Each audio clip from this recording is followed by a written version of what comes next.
definitive noir. Full-fledged noir. To noir or not to noir? I'd agree with that assessment.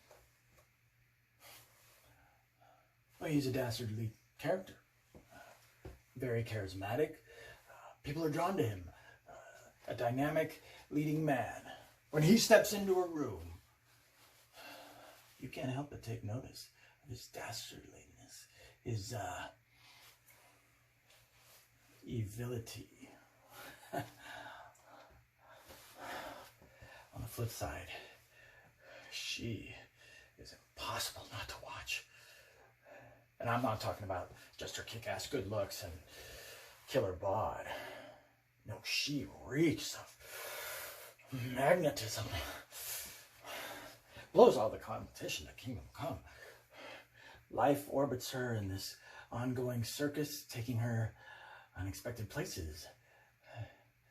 North by Northwest, Ace in the Hole, Narrow Margin, Bogart, Sam Spade in the Maltese Falcon, The Big Sleep. Yeah, I gave up drinking once.